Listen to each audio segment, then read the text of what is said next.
दोस्तों कांतारा यह फिल्म तो आपने देख ही ली होगी और इस फिल्म के अंदर दो देवों के बारे में बात की गई है। पंजुर्ली देवा और गुलिगा देवा। तो क्या आप इन दोनों देवों के बारे में जानते हैं? तो हम आपको इन्हीं के बारे में बताने वाले हैं।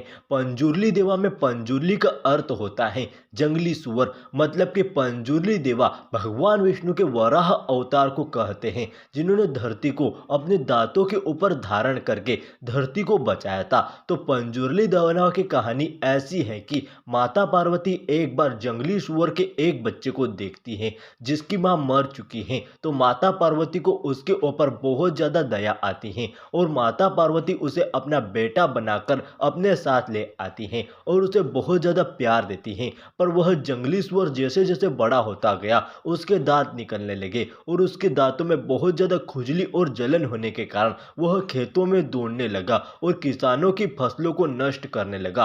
भगवान शिव यह सब देखकर बहुत ज्यादा क्रोधित हो गए और उसे मारने ही वाले थे कि माता पार्वती ने उन्हें रोक दिया। शिव जी तब तो रुक गए और लोगों की रक्षा करने के लिए और लोगों को बुराई से अच्छाई की तरफ लाने के लिए शिव जी ने उसे धरती पर भेज दिया और उसी को हम पंजुर्ली देवा के नाम से जाते हैं, जिन्हें राजा शांति के लिए गांव वालों को जमीन देकर अपने साथ ले गए। तो यह तो थी पंजुर्ली देवा की कहानी। अब बात करते हैं गुलिका देवा की कहानी के बारे में, जिन्हें आपने कांतारा फिल्म के क्लाइमैक्स में शिवा के अंदर देखा होगा। तो इनकी कहानी ऐसी है कि एक बार माता पार्वती शिव भगवान के लिए भस्म लेकर आती हैं। तो शिव भगवान को उसके अंदर एक छोटा सा पत्थर मिलता है जिसे वह फेंक देते हैं और वह पत्थर जाकर विष्णु जी के धाम वैकुंठ में गिरता है और उसमें से गुलिका देवा का जन्म होता है और वह भगवान विष्णु की सेवा में रह जाते हैं। पर गुलिका देवा भगवान विष्णु की सेवा में तो रह गए पर वहां भी वह बहुत ज्यादा अजीबोगरीब काम करने लगे।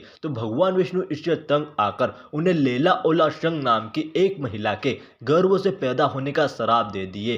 पर यह वहां भी नहीं सुधरे और 9 महीने होने के साथ ही वह उस महिला का पेट चीरकर बाहर आ गए और कहा तो ऐसा भी जाता है कि वह तब इतने भूखे थे कि वह सब कुछ खाने की कोशिश करने लगे और वह उस नगरी का सारा पानी पी गए और वहां का सारा भोजन भी खा गए और यहाँ तक कि एक पूरे हाथी को भी खा गए, फिर भी उनकी भूख नहीं मिटी। और यही रेफरेंस हमें फिल्म के क्लाइमैक्स में देखने को मिलता है। जब गुलिका देवा शिवा के अंदर आते हैं तब वह बहुत ज्यादा खाना मांगते हैं और उसे खाते भी हैं और इतना सब कुछ खाने के बाद भी गुलिका देवा की भूख शांत नहीं हुई। तो भगवान विष्णु ने उन्हें एक अपनी उंगली काट कर दे दी। तब गुलिका देवा की भूख शांत हुई और फिर भगवान विष्णु ने उन्हें धरती पर भेज दिया। पर धरती पर आने के बाद भी वह बहुत ज्यादा उद्यम मचाते थे और एक दिन ऐसे ही वह पंजुर्ली देवा की सेवा में चले गए और वहां पर उनका नुकसान करने लगे और फिर इसी वजह से पंजुर्ली देवा और गुलिका देवा